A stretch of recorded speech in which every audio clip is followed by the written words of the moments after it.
Okay, so here we are. I think we all figured that this first round was gonna be great, but I don't think a lot of people were expecting that. 2 Game 7s, and both came down to the last possession, probably one of the greatest duels of all time, and the official I'm here moment of Luka Doncic. And so we got all of that in just the first round, but of course there was a lot more to it than that. And so that's what we're going to be talking about today. We're going to be talking about what made each of these series so great, and we're going to briefly talk about what the second round might bring. But before we begin, if you're new here, I'm Double D. I'm a huge basketball fan and I make NBA videos here on YouTube. So if you're also an NBA fan, or just a basketball fan in general, feel free to hit the sub button, and click the bell to be notified when I upload more videos just like this one. Also, according to YouTube analytics, around 90% of you guys that watch my videos are still not subscribed, and so I would really appreciate that. Alright, let's get into the video. So first up is the Lakers and Blazers, and this one is going to be quick, just like the series. Now, I did say before the series started that the Blazers would probably give them problems, definitely the most trouble out of any team that could have been the 8th seed, but I didn't say they were beating them. I don't know why all these people thought I said that. Listen to what I actually said in the video. I obviously don't expect them to win, but they're gonna be a team that really pushes them. So there you go. I also had them winning in 6 games the entire time, so you guys can please stop with all that. But this series was just a little bit of a letdown, mainly because of Damian Lillard injuring his knee and not being able to play after Game 4, which, I mean, was already a blowout, but Game 5 was pretty close until the end. And so I do think that it could have actually gone to 6 or 7 games if he was playing, but here in reality that doesn't happen. And also, the entire reason they were even in this situation in the first place is because Damian Lillard completely choked the 4th quarter of Game 3. The Lakers decided to put Alex Caruso on him down the stretch, and he responded by shooting 1 for 6 from the field and 0 for 4 from 3 in the 4th quarter. And I mean, just look at some of these shots weren't even close. 12 on the boards. Lillard for 3. And they're just trading buckets right now. Great decisions by Caruso. They're defending him like he's Dame Lillard, with all due respect. Overreacting. Lillard misses the runner, grabs his 6th rebound. Caruso meets Lillard just about at half court. Lillard fires a 3.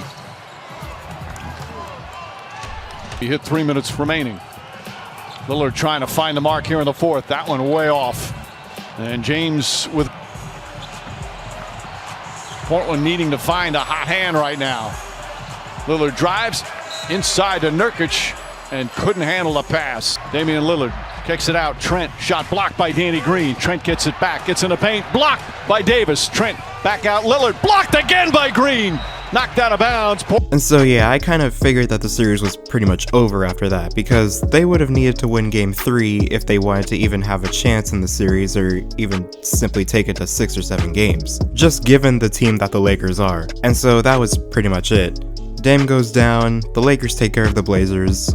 But the series that I think really showed that the league is about to be in trouble was the Mavs and Clippers series. One thing I wasn't expecting was the Mavs actually giving the Clippers the problems that they did. Because, I mean, yes, Paul George was in playoff P form, but the Mavs didn't have Porzingis for half of the series. And one of those games, Luka had his game that said, "I'm here."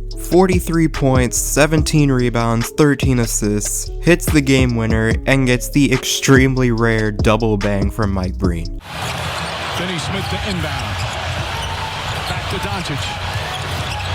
Doncic pulls up, 3-pointer. Bang! Bang! It's good! Doncic wins the game at the buzzer!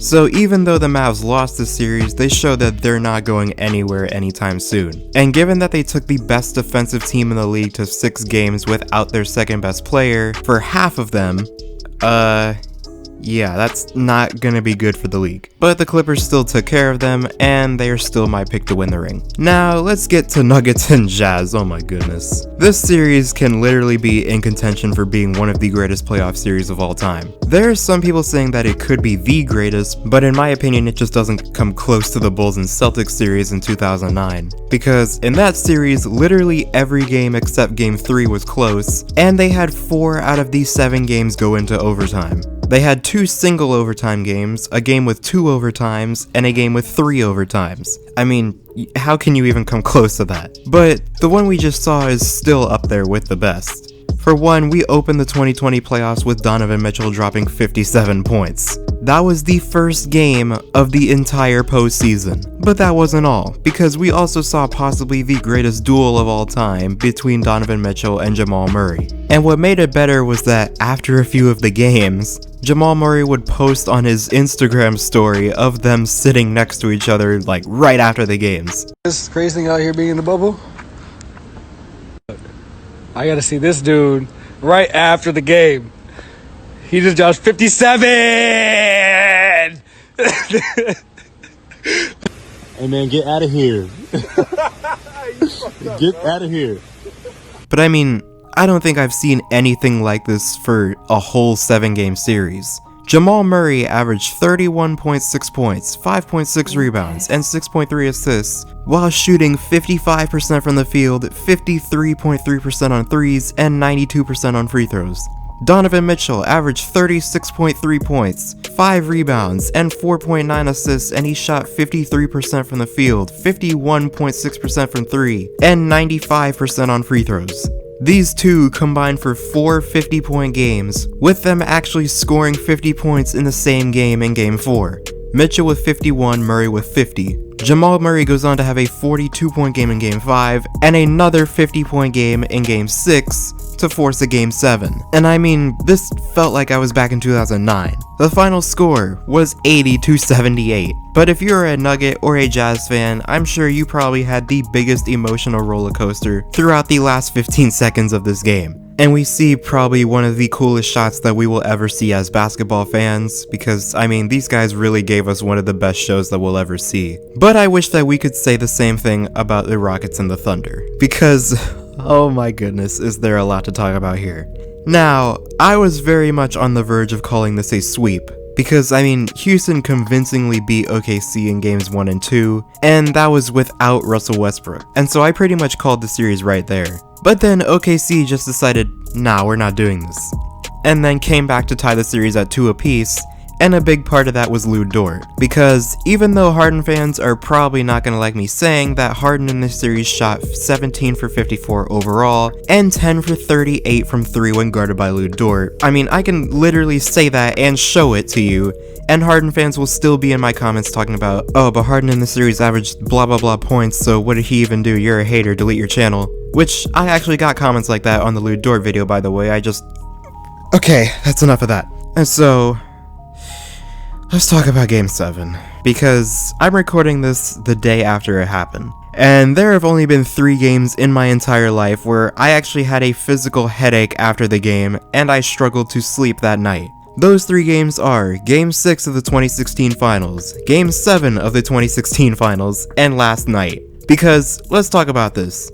So Lu Dort decided to become Steph Curry, and James Harden became Elimination Game Harden. And so I was fully expecting if OKC was able to keep this game close, then they were probably going to end up winning, because that's been their whole story all year. And well, they kept the game close, and then we get to the point where everybody just starts flopping on the same play, which was no doubt the funniest thing about the entire game. But we get to James Harden saving the day with his defense? Now, I didn't think this got blocked when I first watched it, and so given the night that Lu Dort was having, I was fully expecting him to call game in James Harden's face. But Harden came up with the huge play, and it's Houston's ball. Robert Covington splits the free throws, and Houston goes back up 2. Now, let's talk about this play.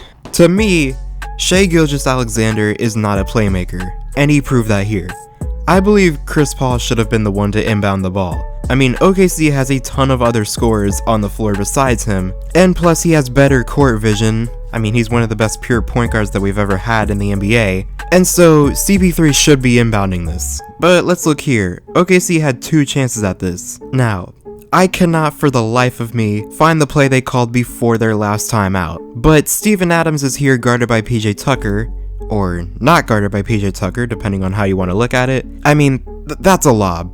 But then SGA has another chance at it. So Steven Adams starts by screening for Dennis Schroeder, which Chris Paul also comes over and screens, which completely frees him up. But that's still a cross-court pass, which are a big no-no in this situation. And so Chris Paul comes into the corner after setting the screen, and PJ Tucker is forced to switch onto him. And so Steven Adams is wide open! But SGA is still here, just who's shooting this three? Because you can clearly tell that they're looking for a three here for some unknown reason. And so when everything else fails, they're forced to inbound because of the 5 seconds, and he inbounds to Steven Adams at the 3-point line. What? Like, just look at this frame. If you throw it towards the basket, one of these guys are gonna end up with it. But instead, we get SGA wanting to give Steven Adams a 3 to win the series. I mean, there's not enough time for a handoff. I just don't know what just happened. All I know is that we can no longer call 2K unrealistic because of this. They have the man for this job. There's 5 seconds. Give it to Curry. They give it to Steven Adams. And I also know that Houston advances, and they're going to get stomped by the Lakers. That's my prediction. Houston fans, debate me down below. And I have the Clippers beating the Nuggets for the Battle of LA in the conference finals. And so let me know what you think down below. But with all that being said, I hope you guys enjoyed this video. Subscribe if you're new, hit the bell to be notified when I upload, comment down below what you want to see next, and as always, I'll see you guys in the next one.